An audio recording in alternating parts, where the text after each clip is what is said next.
the emotional kind of connection I had was something that drew me to music a lot. I've also read that you had writing sessions with Paul McCartney. Yeah. How was that like? It was good, it was scary. Yeah. But what happened that you came in contact with him? Well, I studied at the Liverpool Institute of Performing Arts, which he founded. He put a lot of money in, and we had these sessions, these one-to-one sessions where he would be sat where you are, and I would be singing a few of my songs, and he would suggest maybe you could change that chord, or maybe you could, you know.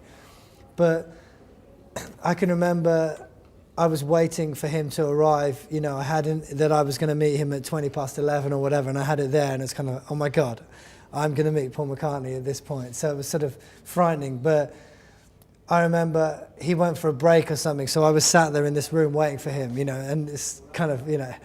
But once I met him, he was really very personable and kind of spoke to you on the same level, was very good at making you feel like he was just a normal guy.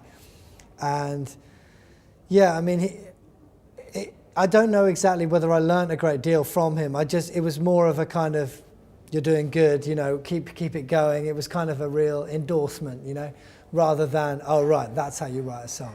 But yeah, he's a bit of a legend, so that was great. Was that a one-time occasion, or did there were more? I mean, I bumped into him a few times. I mean, I had the one-to-one thing with him, and then at the graduation I met him again. So, you know, I wouldn't exactly call him a mate, but, you know, I've met him a few times. Yeah. You know. Did you all also talk about other things besides your own songwriting? Or? Not really, no. I mean, it was very much focused on that, so I didn't kind of, you know, yeah.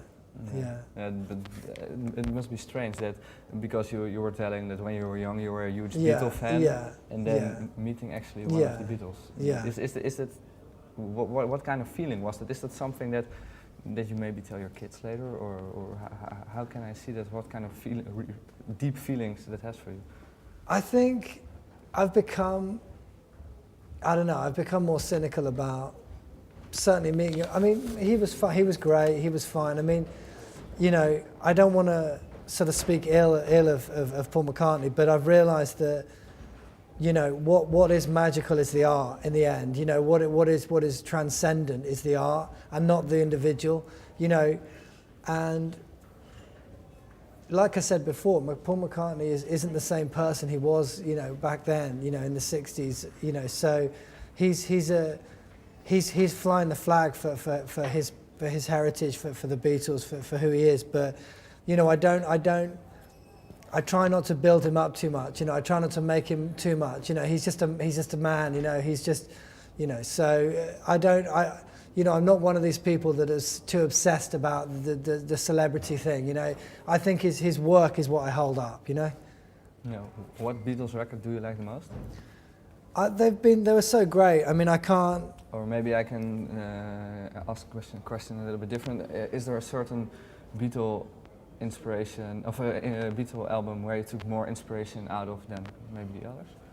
I think the White Album inspired me a lot. I love Abbey Road. In what way did it inspire you?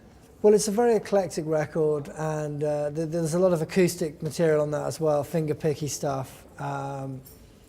So yeah, that was inspiring. But yeah, I mean, as songwriters, I think you can't really go wrong when you listen to the way they construct songs. So yeah, they've been a big inspiration.